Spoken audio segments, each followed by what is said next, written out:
欢迎来到巴巴娱乐呀频道，请订阅频道，所以大家不要错过当天最热门的新闻。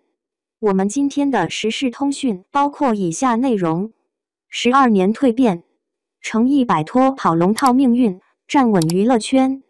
如果时光倒退12年，有谁能想到那个站在陈晓身边不起眼的小书童，居然会成为今天娱乐圈的古装顶流？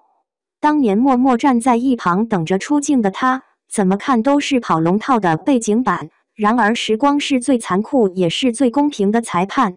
命运的齿轮转了一圈后，两人竟能坐在同一张桌子前，像老友一样谈笑风生。命运的反差总是让人忍不住感慨万千。还记得2024年《王的女人》里，初出茅庐的程毅为了争取一个角色，硬是舔着脸找导演讨机会，最后才拿到了一个小书童的戏份。当时他瘦瘦黑黑，站在陈晓的身后，就像背景墙里的灰点，一场戏结束都没人记得他。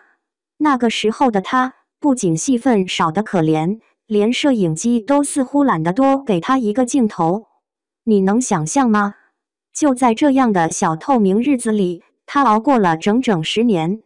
这一路的辛酸可不是三言两语能说清的，随便翻一翻他的惨案合集，都会让人忍不住叹气，这圈子真这么残酷？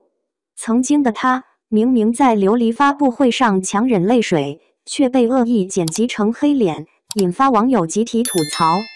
青云志切蛋糕时，站在一旁伸手却没拿到刀叉，场面尴尬到脚趾能抠出3室一厅。长安诺开机仪式上，全剧组的人都拿到了开机红包，唯独他这个主演被漏发，最后只能低声下气的去主动讨要。就这份待遇，连路人看了都忍不住皱眉头，公司这是要让他凉凉？这还只是惨烈职场事故的冰山一角。沉香如屑时，直播活动居然连给他安排一个房间都懒得做，他只能坐在楼梯间完成直播任务，满屏幕都散发着孤独又卑微的气息。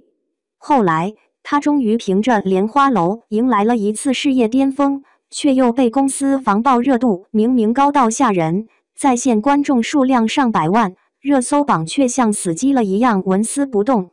粉丝都气到跺脚，是怕他火得太快还是怎么着？但谁都知道，这不过是资本博弈的套路罢了。明明身体都因为拍打戏伤到住院了，公司不仅没有体谅，还一再逼着他接重复的古装剧，捧新人，抬其他人，仿佛他这顶流身份都是空有虚名。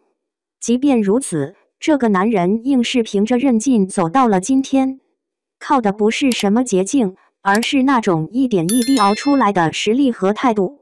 拍莲花楼时，他身上大大小小的伤痕是亲力亲为留下的，每场打戏他都不敢糊弄，靠一招一式杀出了自己的观众缘。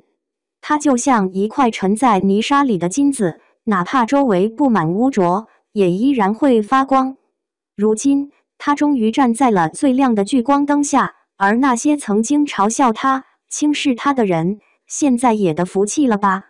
可别以为程毅的路就此一帆风顺了。他在生活中还是那个不怎么玩手机的2G 男孩，常常跟不上节奏。什么时尚潮流、圈内名利场，他全然不懂，甚至有点社交障碍。